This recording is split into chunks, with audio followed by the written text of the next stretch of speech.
Thursday night football, the Philadelphia Eagles coming off a loss last week, looked terrible against the Broncos late in the game, blow a 17-0 lead. This is the Eagles to a T. They can't finish teams off. They let them get back up. They get them down on one knee and say, hey, you get back up, climb back into the game. This is a situation, though, going against New York Giants, who are a trash football team, where I think the Eagles are going to find a way to learn from what they did last week and respond here, even though Jaxson Dart is a bad white boy. So just general thoughts here. The Philadelphia Eagles, they are such a massive disappointment. I don't care that they're 4-1. They are a massive disappointment for what they have at their disposal, the talent they have. Whether you want to call it the players underperforming, whether you want to call it locker room issues with A.J. Brown, DeVonta Smith, whether you want to call it coaching, whatever. However you want to pinpoint it, this team is a massive disgrace. They have had 3 and outs on 47% of their possessions this season. That's the highest in the NFL since 2010 or something, and it was by a 49ers team that went 4-12. They have a higher 3-and-out percentage than the Titans, than the Raiders, than the Browns, any of these teams that you want to look at. It's the Philadelphia Eagles with all their talent. So when I look at them at 4-1, I said this on last week's show, they remind me so heavily of the Chiefs from last season, because we were looking at the Chiefs going 15-2, whatever it was. It's like, they keep winning one-score games. They keep having this crazy luck. They keep finding ways to win games when they probably shouldn't have. And that, in one hand, you got to give them credit for that, because that's what champions do. But at the same time, they're quite obviously flawed. Now, their defense is still solid, but I would say it's right about 10th, top 10, 10th best in the league. That's different from last year when it was a historic defense, and their offense has regressed significantly. So I know we're going to dive into different picks here. We'll talk spreads, we'll talk totals, we'll talk props. And yeah, I think the Eagles are still better than the Giants, but I also think that this Eagles team is probably going to lose a good string of games over these next couple of weeks, because they got away with some wins they shouldn't have early in the season. And heck, the Broncos were down by 14 points on the road. Maybe they shouldn't have even won that game, but finally someone did what they should have, with the Eagles giving them all those opportunities to take the win. I kind of disagree with you that they're going to go on and lose a bunch of games moving forward, because all they've done under Nick Sirianni through the ups and the downs is win football games. Like, they may not cover, they may not put teams away, they may come from behind and look bad early, but they just always find ways to win, which I think is the sign of a great football team. With that being said, there's so many internal issues with this team, and you look at just the fact that I go back 2 weeks ago when A.J. Brown tweets, or last week, tweeting about not getting the ball enough and walking away. Like, that just shows me that you're not all in on the team. You're not a team player. And that doesn't just go away. And I don't care if you're doing it to make a stir. I don't care if you're doing it because you think it's a joke. That's not what you do. And it just seems like, I go back to Jalen Carter spitting in Dak Prescott's face. Like, that does not happen with disciplined football teams. Obviously, there are undisciplined players, but disciplined football teams do not do what the Philadelphia Eagles do. And then you got a quarterback, Jalen Hurts, who I like, but he doesn't open up his mouth. So you just never really know what's going on in the mind of him or this team, which I think ultimately is an issue. I agree with you about the defense. It's not historically good. They still give up plays, like they were last year. They were really good offensively. They just haven't figured it out. Now you don't have Saquon Barkley becoming, Superman every single week to save you. So it's a really interesting spot for the Philadelphia Eagles. When I look at the overall state of the NFC, though, right now, it's the Lions, it's the Rams, it's the Packers. Like, there's 4 teams, I think, Eagles, Lions, Rams, Packers, that can get it done. The Bucs are at the low end of that list, who can potentially win this conference, and I do think they're very much alive. But there's 4 teams in my mind that are really above everyone else, and the Eagles are obviously included in that list. Yeah, I don't disagree with your list.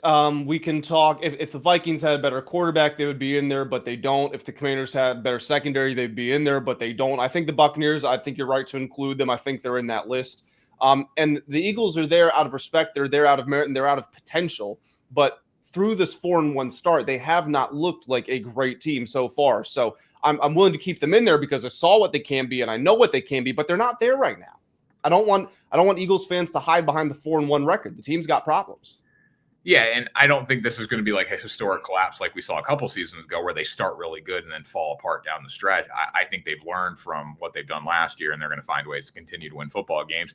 And when you just look at the division that they're in right now, it's not that hard. It's really not. The Commanders are good. They're good. The Cowboys, their offense at the very least, Dak's playing at an MVP level, so they could throw a wrench into things. Yeah, but you got the Giants and the Cowboys in that division. It's not a loaded division by any means. And, the Commanders look good last week. Congrats on your win over the Chargers. But, I still think the Eagles are the best team in the division because they just find ways to win. And the talent as a whole, like if you could put the talent together and say, hey, we're going to play together every single week and we're going to be disciplined and all that, they would be unstoppable. But they just can't seem to do that under Nick Sirianni. But when you look at just talent alone, the Eagles have by far the most talent in the division. Yeah, 100%. Well, moving into some picks here. With everything I said, I don't think it's going to come as a massive surprise here. I am going to take the Giants to cover in this game. Now, Jaxson Dart's questionable. I think really what that means is he's taken some hits, so we're just going to give him some ice packs and he'll play. But they got to list him on the injury report. But we'll see, obviously, if it goes to Jameis or DeVito's not there anymore. If it goes back to Russ, then we'll come back to my feelings on this. But assuming Dart's playing, Scadaboo's playing, all those guys, I do think that they will cover. And I'm going to give two picks here because they go hand in hand. I'm going to take the under. It's already a low line, 41.5. From what I'm seeing, I'm looking at BetMGM right now. About 80% of bets are on the over. I like betting large underdogs in low scoring games. And whether you believe the game's going over or it's going under, the line of 41.5 is low if you look at the rest of the games. So odds makers are telling you it's more likely this is a low scoring game than not. With that being said, there's just more mathematical value to taking teams who are large underdogs. In this case, the Giants can lose by a touchdown and they can still cover this line at plus 7.5.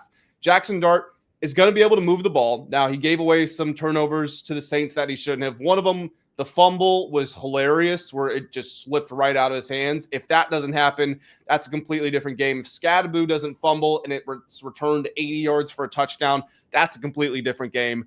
I understand the Eagles are a completely different football team than the New Orleans Saints, but I don't need the Giants to win this game. I just need them to keep it within a touchdown. And with Philly, like I said, they go 3 and out on 47% of their possessions.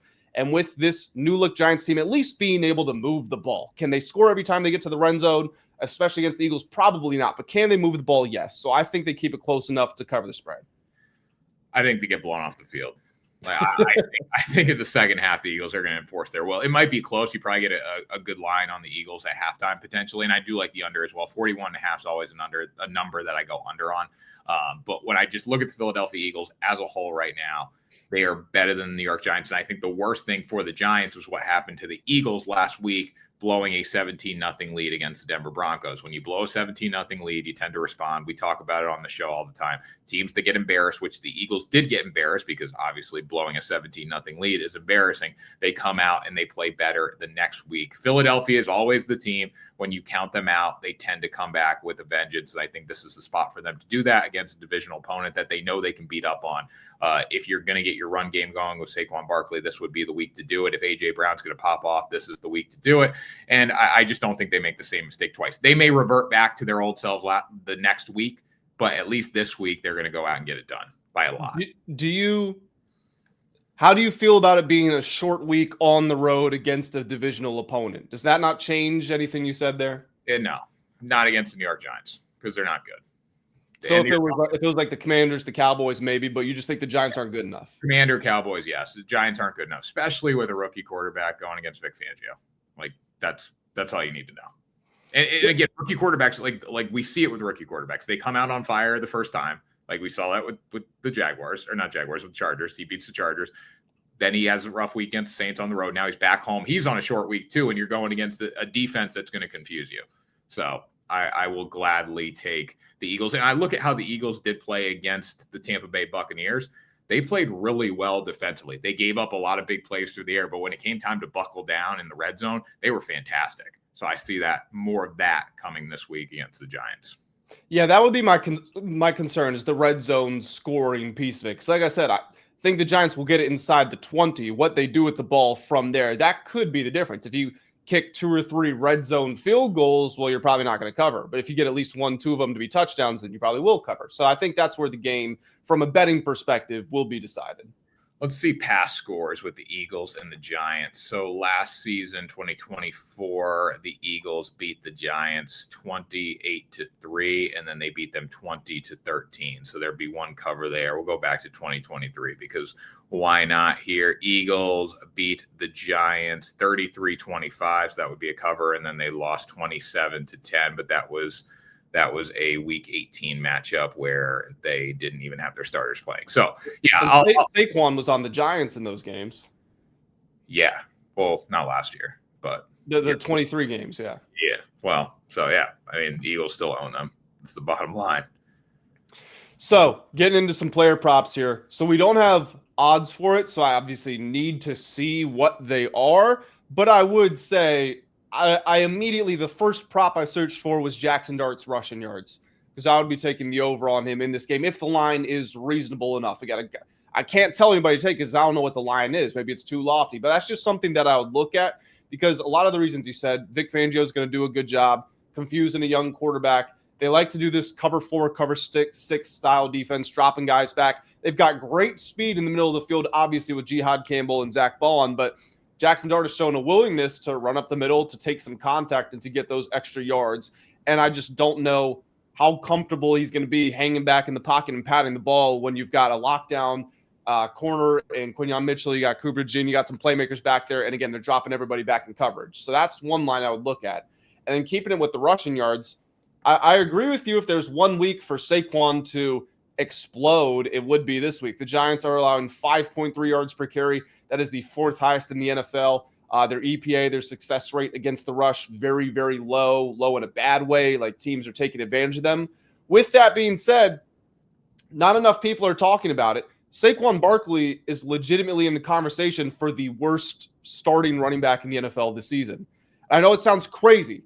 Saquon Barkley this season is averaging 3.2 yards per carry, 53.4 yards per game. He's 31st in attempts per broken tackle, 38th in yards after contact per carry. And I know everybody's going to say, well, that's because he's facing stacked boxes. Like, he's facing stacked boxes at the 10th highest rate in the league, which is above average, but it's not exorbitantly high. Ja'Cory Krosky-Merritt is getting them at a Quinshawn Judkins, Omarion Hampton. Rookies are getting stacked boxes at a higher rate than Saquon. He's only 10th. So again, we can go back to coaching, we can go back to injuries, we can go whatever we want to call it. Saquon's not having a good year. So the fact he's averaging 53 yards per game, I don't think he's gotten over this line a single time this season. I'm going to continue to take the under until we see something different. I like that. I do think Saquon's more likely to have a good week than a bad week, but I don't mind the pick. I like most passing yards. Now, this is a little juice, minus 162. I like Jalen Hurts to throw for more passing yards than Jaxson Dart in this football game. Jaxson Dart's most passing yards so far this season, 202. Did that against New Orleans Saints. I think the Eagles defense is going to be a different match for him. Vic Fangio defense is obviously you're going to rush 4, but I do think they're going to be able to get pressure on him. They may blitz him a little more this week because he is a rookie quarterback. And then also the fact that if I'm Brian Daboll, I want to try to establish the run and take some pressure off him here. And on the flip side, when you're looking at the Philadelphia Eagles, the New York Giants are in the bottom third of the league when it comes to rushing yards allowed per game and passing yards allowed per game.